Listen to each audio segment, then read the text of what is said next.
ही आहे टने मोहम्मद खान ज़िले जो शेर, जिते 24 कलाक डपु रहंदो आहे त केॾी महिल त गरक थियूं। हूअं त कुदरती आफ़तनि में जी मोइंजो दड़ो आहे, फतेहबाग आहे, डंडी आहे ऐं काफ़ी सारा शेर जेके आहिनि कुदरती आफ़तनि में गरक थिया आहिनि। पर असांखे हिते जी इंतिज़ामिया केॾी महिल बि अहिड़ो निज़ाम ठाहे ॾियो जो केॾी महिल बि असां गरक थी वेंदासीं। गुलशन फैज़ कॉलोनी में 2 खॾा लॻा, टालपू कॉलोनी सिविल अस्पताल जे मेन रोड ते खॾो लॻो, घरनि खे नुक़सान थिया। मस्जिद अक्सा वटि वाटर सप्लाई लाइन नेट फाटी हुई आहे, जेको मुकमल जेको तबाह थींदो बि वञे, खॾो थींदो बि अचे। उते जा दुकानदार ऐं पुलिस एहलकार जेके खॾे खे बंदि कनि था, रोड़ो विझनि था, वरी जेको अंदरि हलियो थो वञे। हीअ तव्हां ॾिसो गाॾी सूरत हाल जेकी अचण सां हिते फासी पई आहे, जंहिंखे दुकानदारनि अची माना उतां जी खॾे मां गाॾी खे कीअं पिया कढनि, हीअ तव्हां पाण हिन वीडियो में ॾिसी सघो था। ऐं उनखे अलावा जेकी मालपीड़ी वारी पुल आहे जिते 5 ज़िलनि जी लॻे थी, उते खॾा लॻा पिया आहिनि। उते नौजवान पाण मुरादो उते जेको आहे सीमेंट हयो आहे ऐं रोड़ो हयो आहे, पर हुकूमत अॻो निंड सुतल आहे, ज़िले इंतज़ाम अॻो निंड सुतल आहे, जेकी का बि नोटिस वठण लाइ तयारु कोन्हे। ऐं हीअ केॾी महिल वॾो हादसो मस्जिद अक्सा वटि पेश अची सघे थो। हिते तमामु घणी ट्रैफिक रहे थी, हिते मुलाक़ात जूं कोस्टरूं हलनि थियूं, हिते ट्रकूं हलनि थियूं, हिते लोडर गाॾियूं हलनि थियूं, कारूं हलनि थियूं, सुज़ुकी हलनि थियूं, मज़दाऊं हलनि थियूं ऐं एम्बुलेंसूं हलनि थियूं, हिते 24 कलाक हलनि थियूं। ऐं हिते अॻियां कॉलोनियूं आहिनि, बीमारियूं आहिनि, सीमारियूं आहिनि।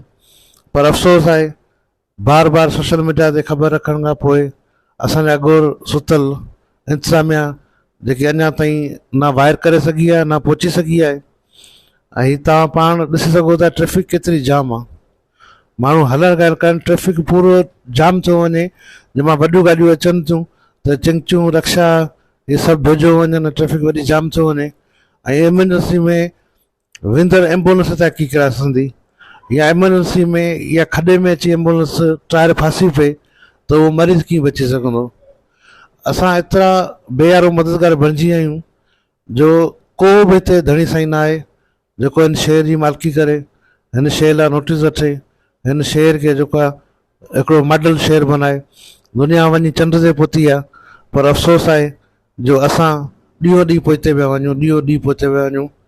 त असां वरी मुतालबो करियूं था त ख़ुदा राहे शहर पंहिंजो आहे, तव्हांखे अलाह साईं इज़तुनि ॾियुनि, सीटनि ते विहारियो आहे, उनखे मदनज़र पंहिंजा बचा, पंहिंजा बुज़ुर्ग, पंहिंजूं नियाणियूं सम्झी हिननि शहर जी मालिकी कयो।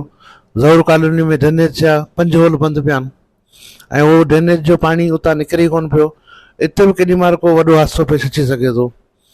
त ख़ुदा हिन सॼी शइ ते नज़र करियो। पब्लिक हेल्थ जेकी नासूर बणियल आहे असां लाइ टने मोहम्मद खान वारनि लाइ, त उन ते हिकिड़ो कमेटी तश्कील ॾिनी वञे त हिननि हेॾी वॾी करप्शन कई आहे ऐं शहर जो जेको आहे ॿेड़ो गरक करे वियो आहे हिननि, त उन्हनि ते जेको आहे माना शफ़ाफ़ जांच कराए ऐं जेके उन्हनि ते केस दाख़िल कया वञनि। जीअं आईंदड़ अहिड़ो को क़दम न खणे त ख़ुदा रा मुंहिंजो वरी बि अपील आहे त शहर जी मालिकी कयूं, अचो गॾिजी शहर खे संभालियूं।